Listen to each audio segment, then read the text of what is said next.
Hey, I'm Adam Hawkins. I'm a mix engineer. I was born in New Jersey, lived there till I was about 11, and then my family moved to North Carolina. That's where I feel like I grew up the most. I lived there from 11 to 21. That's where I got into music. That's where, I don't know, that's where I became who I am, kind of. At the time, I was not a big fan of living in North Carolina. I had my big group of friends and uh, had a good time, but interesting place to live when you're kind of the kid with long hair and into music, like a bunch of hillbillies. Hey boy, why don't you get a haircut? That kind of thing. Uh, Going to high school with kids driving pickup trucks and gun racks in the back. That was a little bit weird to me, especially being born in New Jersey, where I guess that exists there too, but not not exactly where I was living.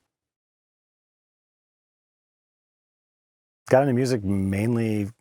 It started with my father. He was a musician and he played guitar, and pedal steel was actually his favorite, and he was really into country music.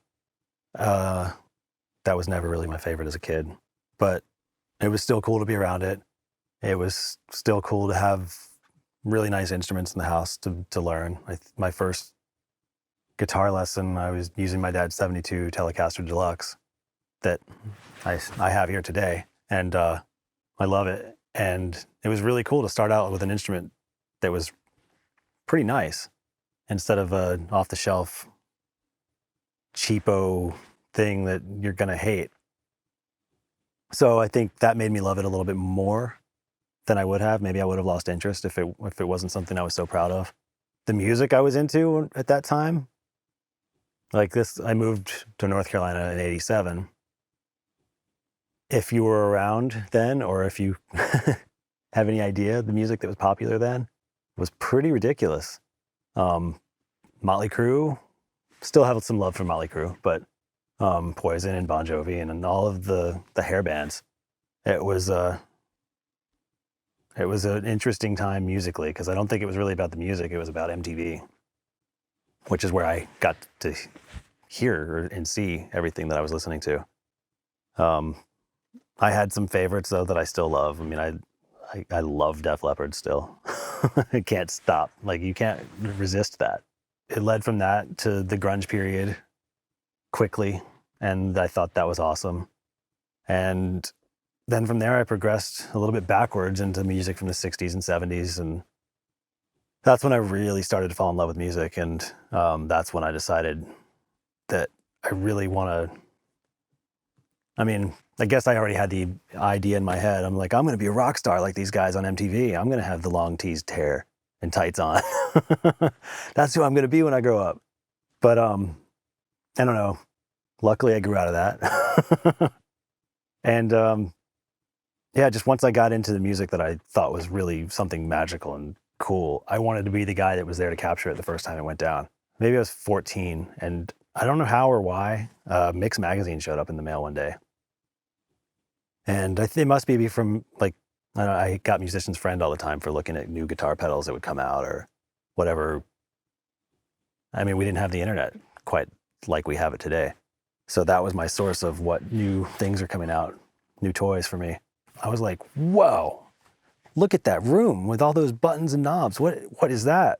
From that moment on, I was like, I'm going to learn how to do this. And that's going to be my job when I grow up.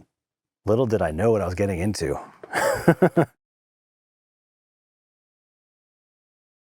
Yeah, I made the decision and started looking into going to college for it around the time I was probably 17, because school wasn't really my main focus. It was music and playing in bands with friends, and I was never really that great at it, but I had a great time doing it. But anyway, I started looking and going to school, and decided that I didn't think I was actually going to learn what I needed to from the school. So I decided to, instead of going to college for it, I went to community college for a little bit, and I was going to learn electronics. While I was doing that, I was interning at a little studio in Greensboro, North Carolina. I was there anytime I could be in between school. I also had a job at it was a CD and cassette manufacturing plant. And my job the first job there was called QC. And you would take the tape, it's like, they called it a pancake. It was a big reel of cassette tape before it's loaded into cassette. And I would stick it on a Studer machine, load it on, listen to the quality to make sure that there was no extra noise, there was no like wow and flutter problems or clicks and pops. Just a quick check to make sure that that reel was good before they load it in. Soon after I started doing that, I got promoted to what was mastering. It wasn't really mastering. It was editing motivational speeches for a company that will remain unnamed. And then printing the final master that gets loaded into the cassette, or, printed onto those pancakes and then sold by this unnamed company to motivate you to sell stuff for them. So between school, that job, and interning at the studio, I was pretty much constantly thinking about audio or music. Even the electronics thing was mainly focused on learning how this stuff works. That studio, they said, hey, we're going to move to New York and you should come with us. And I was like, oh, okay, why not? Let's go check it out. I moved there before them because I still had family in New Jersey, so I went and stayed with my grandparents. And while I was there for a visit, I went and met with the studio manager at a place called Unique. I mean, it's funny. I went in there with, it was a country boy at that point. I bought a suit to go to this job interview at a recording studio because I was like, I really want to make sure that they know that I'm serious and I want to learn this, and I'll do whatever it takes to be there because I was like, I didn't go to school. I think you're supposed to go to school for this. But they were like, yeah, come on, and you don't have to dress like that. So I was like, okay, cool, be me, which was probably about the same I am now, in black t-shirt and jeans almost every day. I officially moved there, got a place in Jersey City, and I was at Unique every single day of the week, as long and as many hours as they would have me there. I mean, I was probably annoying. Like, need me to do anything? Well, can I do that? They'd ask me if I could do something, and I have no idea what it is they really needed or how to do it. And I'd say, yeah, I can do that. And got myself in trouble a few times, but that's really how I learned how to do this. That's where I started, by kind of fake it till you make it. I mean, I was seriously there as much as they would have me there, and quickly progressed from intern and runner. Like my first day there, they sent me down. I still didn't know my way around New York. They sent me to a hardware store a couple blocks away to get some stuff, and I was terrified. I had no idea how to do anything. But I quickly went from that to running down to get coffee at the deli or hardware store runs to a second assistant where I would actually be in the room watching, learning, absolutely not make a sound or draw any attention to myself. But every once in a while I'd get to help set up a microphone or plug something in. I was learning and paying close attention to the patch bays and what was being done on the consoles. They were SSL rooms, and they also had one Neve room too. But my goal was to absorb every bit of information possible, and I think maybe after a couple weeks of that, they started giving me assistant gigs where I was the one in charge of patching everything in and keeping track of settings, and it was still tape machines, so aligning tape machines and making sure that everything ran well. One day I was the assistant on a session, and the engineer got pissed off and walked out and left, and they were like, "Can you do this?" And I was like, "Yeah, sure." And they liked what I did. He left a mix up on the console with automation running, and I had never had to use that system. I had no idea how to do it. And they were like, "All right, let's mute this. Let's mute the drums in this spot." And I was like, "Let's see how this goes." I got lucky. It worked. I got to do what they wanted to do. And then the other stuff was just some EQ and finishing touches on this guy's mix. They liked it though, and they hired me again and again. And the studio took note and started hiring me for other clients coming in to engineer. It wasn't really mixing ever. That was just an odd coincidence that happened. but tracking vocals a lot. It was a lot of hip hop stuff. So somebody would come in with their SP1200 or MPC, and you'd patch in the 8 channels out of it, run that down the tape, and then we would record vocals over it. Anyway, keeps going, keeps progressing, and I started doing this more at other studios, and that became my career. And then Pro Tools came in. I was really interested and quick to learn how to do that. At that point, Pro Tools was more of you transfer from the tape to it to edit, do whatever editing you need to do, and then print it back to tape and throw away the files. You didn't care about keeping the digital version of it. But I started getting hired just to do that, and on some jobs where, like, for a long period of time, I was doing a lot of stuff with Rough Riders and DMX and Eve and Swiss Beats and a few other of that pack. And my job was solely to do clean edits. They would print the instrumental, the acapella to DAT. I would run that DAT into Pro Tools, chop out the words on the main version and drop in the instrumental there, or sometimes run the instrumental alongside the acapella and cut everything there. Put in sound effects, all the awesome DMX barks. Had like a track in Pro Tools that was dedicated to those. Yeah, that's where it ended up. That was New York for me. And then I left and ended up in LA and had to start over. Yeah, then I moved to LA and didn't know a single person here. Well, I had a friend from North Carolina that lived here. So I crashed on his couch for a couple weeks until I found my own place. And I was calling every studio, going to every studio, sending my resume to every studio, and really trying hard to get an assistant gig to prove to them that I could be like a house engineer or something, because that was more common back then than it is now. No one would have me. They were like, it's not fair to our interns to bring you in because you have way more experience than them, but it's not fair to our engineers either because you would quickly want to try to push them out of their jobs. So I had a hard time finding a place. Right around that time, Sam Ash, the music store, which I knew from New York, opened up here, and they had opened a pro store that was it was dedicated to recording equipment, but we sold a lot of cassette 4 tracks and stuff like that. I worked there for about 4 months, maybe 6 months, selling gear. And I mean, I did that as a way to try to meet some people that were actually working. I figured it was the pro store. That's where people buying pro equipment for their home studios, which was becoming a big thing at that point. That's where I would meet them. It wasn't that easy. I mean, I would sell something to someone and I'd say, oh, well, if you need help learning how to use it, I can help you out. Like when I get off work, I can come and help you set up this software or set up your microphone and get you like a decent sound dialed in. And that worked out. I mean, I ended up making extra money on the side doing that. One day this girl comes in and she's like, I want to buy a studio.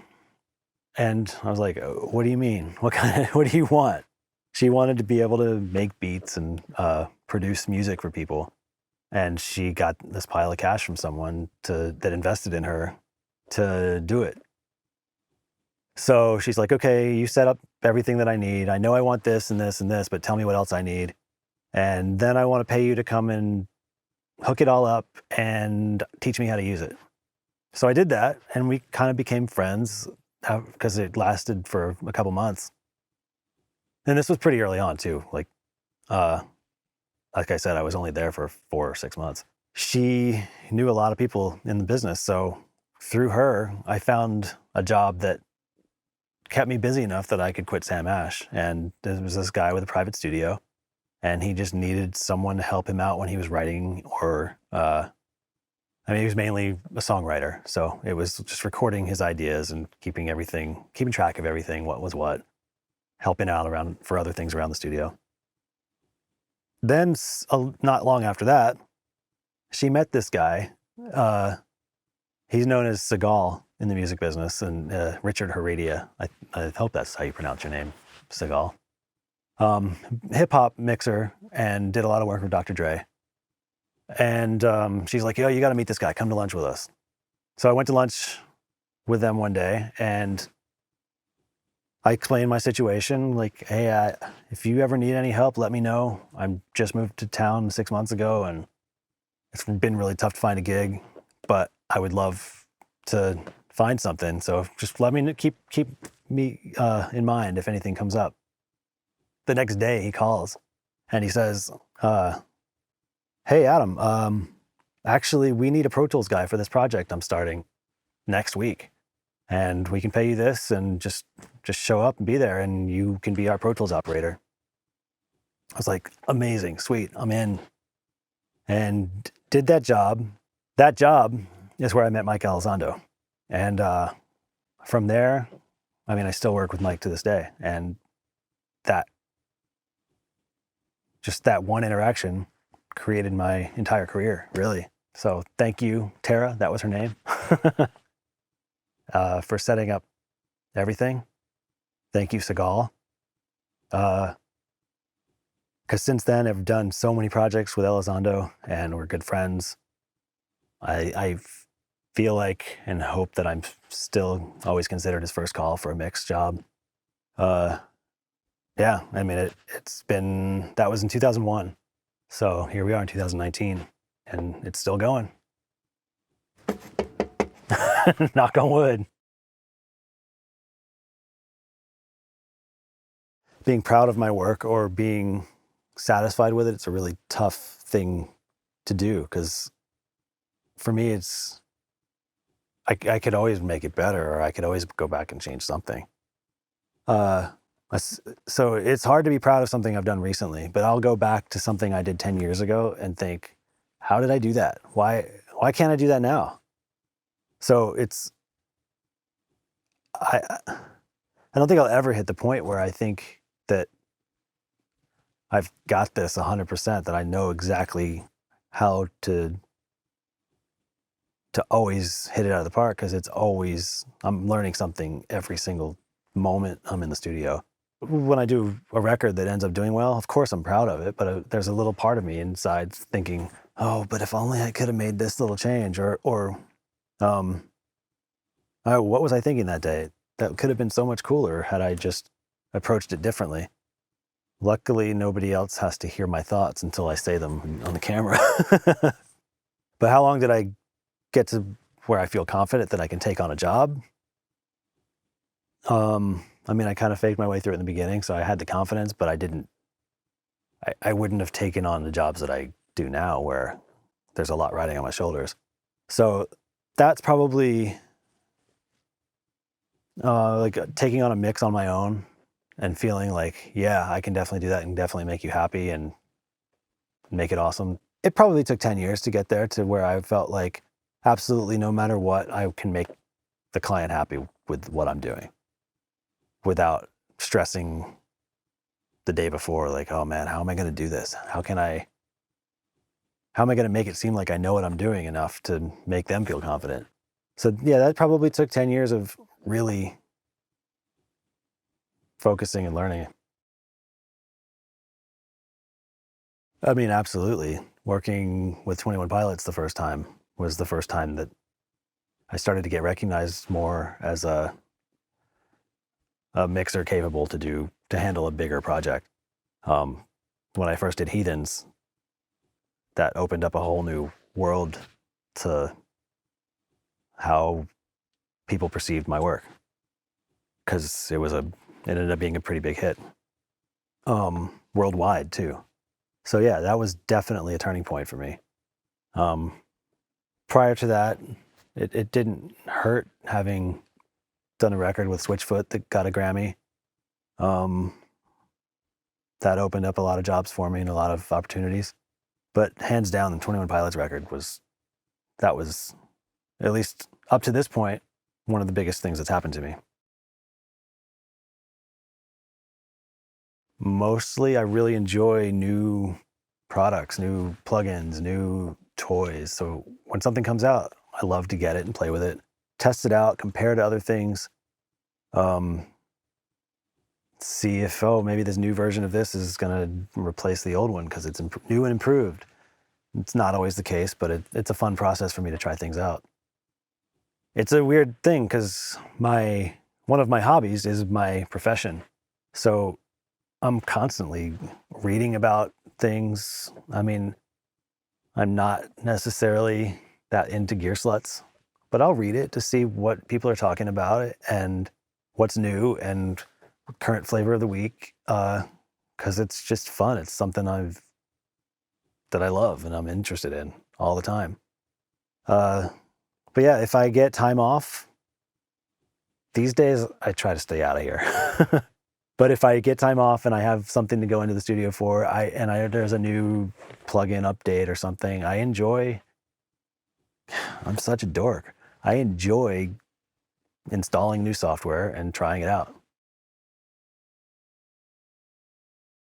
Analog, digital, or in the box? Yes. I mean, really, yes. I can't imagine recording a drum set without a console in front of me. I love to I'm a big fan of this SSL, the way you can abuse it, the way that you can shape a sound. Even for tracking, I'm always going to want an SSL console. For drums, for anything really. It's fun to use Neve, it's fun to use other outboard, but having an SSL in front of me, I can shape the tone of each element and make it sound like a record while it's being tracked. So yes, analog. Digital console, I don't, to me, is that any different than in the box? Really, it's just a different box. And I don't really have a need for it. So I guess my answer there is in the box. And as much as I hate it and it drives me nuts, how difficult it makes some things, it's just a nice convenience to be able to have 4 projects going on at once and get something done on all 4 in one day. There's just no other way to do it. Even if I insert hardware on a mix and try not to change it, like keep the settings so I can switch between songs, I feel like I'm going to compromise because I'm not going to change the settings. And the compressor release time is not going to be ideal on all 4 of those songs. There's no way. So I tried it for a while and it makes more sense to me to be able to do whatever I need to adapt for each song than it does to keep hardware set static. So in the box wins for me. As long as you have a vision of where you want it to end up, you can get it there in the box. If I'm at a restaurant or a store and I hear a song I worked on come on, sometimes I'm like, oh wow, that's so cool to hear that here. Other times I'm like, great, I have to hear that song again. The kids love it. My wife loves it. She's very proud. So yeah, it's great. And still, the first time I hear a song I worked on play on the radio, I'm like, yes, that's awesome. I did it. But then when I hear that song again and again, I'm like, well, that's awesome. I did it. But I don't need to hear it again. Let's change the station. It's so weird. It's definitely proud, and I feel like I've accomplished something when it happens, but it hits a point where I'm like, okay, enough already. Move on to the next one. Let's hear that song I did last week. I can't wait to hear that on the radio the first time. So yeah, I mean, that pretty much nails that.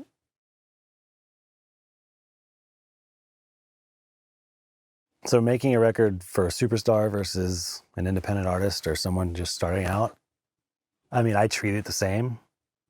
I'm going to give it my best. I want to make sure that they're happy with the results. Usually there's less money involved, but I'm not thinking about that. I'm thinking about my reputation more. Like, I don't want someone to, especially someone that has heard a song I've done, they reach out to me from my website and they're like, hey, I'm in this band. Can you mix my song?